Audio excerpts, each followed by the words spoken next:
aussi le problème des violences. Selon le rapport de l'UNICEF, en France, tous les 5 jours, un enfant est tué par l'un de ses parents. Comment faire face à cette maltraitance ?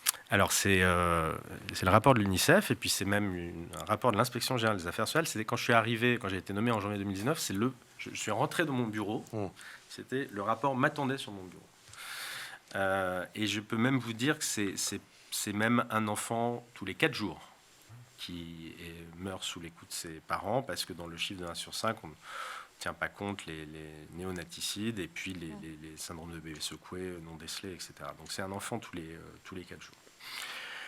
Alors, comment faire Bon, il y a un problème global de violence faite sur les enfants dans ce pays, de toute nature.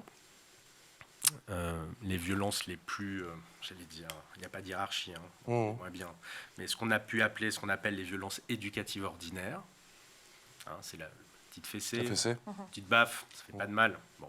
Donc contre ça, il y a une loi qui a été votée en 2018 pour interdire les violences éducatives ordinaires, ce qu'on a appelé la loi anti-fessée. On s'est beaucoup fichu de nous à l'époque. On est un des derniers pays en Europe à avoir adopté ce genre de législation.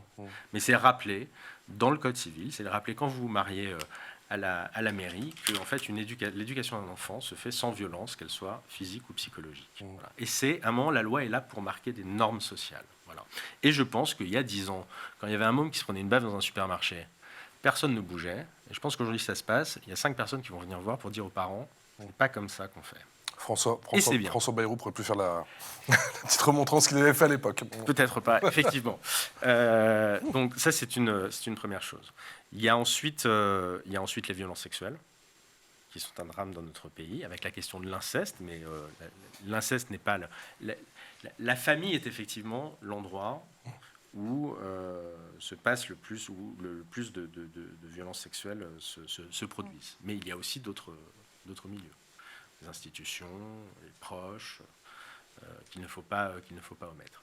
Bon, là-dessus, il y a eu un certain nombre de mesures, vous les avez rappelées brièvement dans le pacte pour l'enfance. Je vous remercie d'avoir restitué ça. Effectivement, la question des luttes contre les violences, et notamment les violences sexuelles, ça a été un des pans importants de l'action que nous avons menée, avec notamment les contrôles des antécédents judiciaires des personnes qui travaillent auprès des enfants, avec le traitement d'un certain nombre de sujets assez nouveaux.